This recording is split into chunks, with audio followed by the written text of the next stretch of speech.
Welcome. স্বাস্থ্যমন্ত্রীর নিজেরই স্বাস্থ্যের এই অবস্থা। ভিডিওটি দেখুন, আমি সাইডে দেখাচ্ছি। এই যদি একটা রাজ্যের স্বাস্থ্যমন্ত্রীর অবস্থা হয়, সে রাজ্যের মানুষের স্বাস্থ্যের উন্নতি করবে কিভাবে?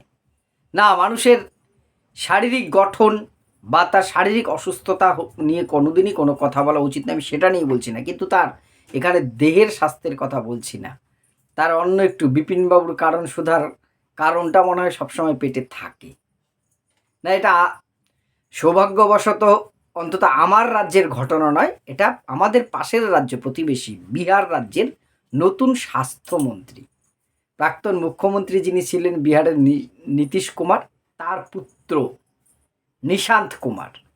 এই ভিডিওটি সোশ্যাল মিডিয়ায় খুব ভাইরাল হয়েছে। তিনি তার বাবা কেন্দ্রে চলে যাবার পর এবার তাকে স্বাস্থ্যমন্ত্রী করেছে। তিনি শোনা যাচ্ছে তিনি মোটামুটি সবসময় বিভিন্ন রকম কারণ, সেই বিপিনবাবুর কারণ সুধা শুধু সেই সুধায় নয়, বিভিন্ন কারণের মধ্যে দিয়েই তিনি হয়তো থাকেন। এবার একবার ভাবুন, এই যে এই মন্ত্রী আজকে বিহার না হয়ে আমার রাজ্য হতে পারে, আমার দেশেরই তো অংশ, কারা নির্বাচিত করেছে একে ভাবুন তো একবার।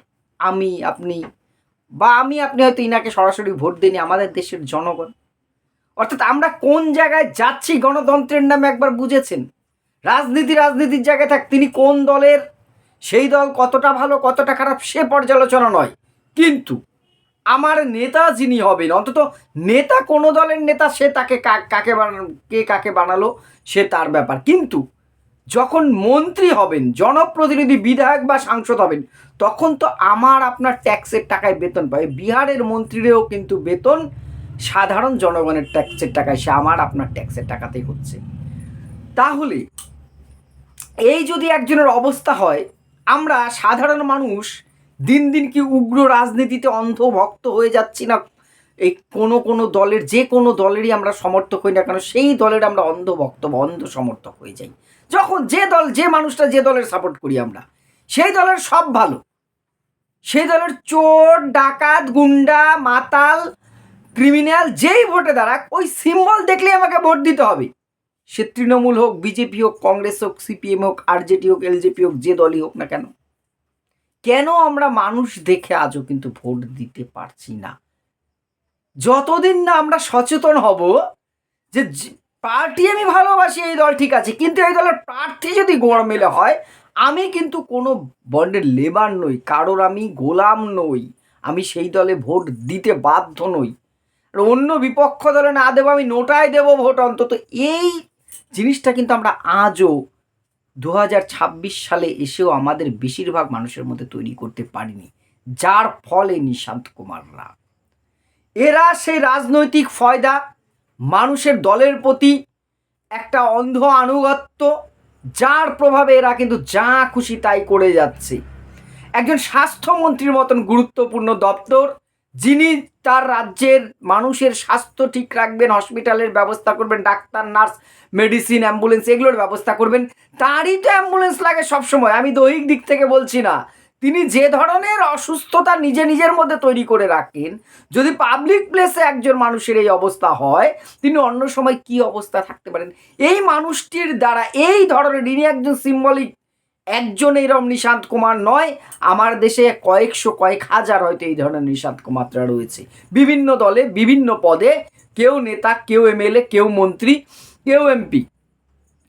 ভারতবর্ষে সবচেয়ে বেশি দুর্নীতিগ্রস্ত লোক সংসদে যেতে পারে, আছে আমার প্রতিবেশী আরও দুটো দেশেও আছে, পাকিস্তান বাংলাদেশও আছে, তিনটে দেশ তো একই জায়গার থেকে এসছে, ফলে এদের অরিজিনটা এইরকম। আমরা নামেই এগিয়ে চলেছি, চন্দ্রযান পাঠাচ্ছি, এই করছি সেই করছি, অগ্নি 5 উৎক্ষেপণ করছি, আর আমাদের ভেতরের অবস্থাটা কিন্তু খারাপ। তাই আসুন আমরা অন্তত এইটুকু চেষ্টা করি, শুধু কোনো দলের আনুগত্য আমরা দেখাবো, সেটা অবশ্যই আপনার আমার পছন্দ অপছন্দ দুটোই আছে সবারই, কিন্তু অন্তত একটা মেসেজ আমরা দেওয়ার চেষ্টা করি যে প্রার্থী, রাজনীতি একটা দুর্নীতিমুক্ত হোক, অপরাধমুক্ত হোক। এটাও তো এক ধরনের অপরাধ। যোগ্য ব্যক্তিকে আসুন আমরা নির্বাচিত করি। বিহারের মানুষ যদি আজকে সোচ্চার না হয়, কাল পশ্চিমবঙ্গ হবে, অসম হবে, কেরল হবে, অন্ধ্রপ্রদেশ, সব জায়গায় হবে। ক্রিমিনালরা তো এতদিন ঢুকেছিল, তারা অন্য অনেক নেতা আমাদের রাজ্যেও দেখেছি, ও লাভলি থেকে অনেক কিছুই দেখেছি, কিন্তু এই ধরনের একটা প্রকাশ্য মঞ্চে কারণ সুধা রেখে ওই রকম টলছে, এই দৃশ্য অন্তত আমরা দেখিনি। দুর্ভাগ্য সেটাও দেখতে হচ্ছে। এর পরিণতিটা কোথায় দাঁড়াবে এখন থেকে যদি আমরা সোচ্চার না হই? পাশের বাড়িতে আগুন লেগেছে দেখে নিজে নিশ্চিন্তে ঘুমানো যায় না। আজকে পাশের রাজ্য হয়েছে, কাল আমার রাজ্যেও হয়তো হবে। আসুন আমরা সবাই সচেতন হই। রাজনীতিতে স্বচ্ছ পরিচ্ছন্নতা তৈরি করাটা খুব দরকার।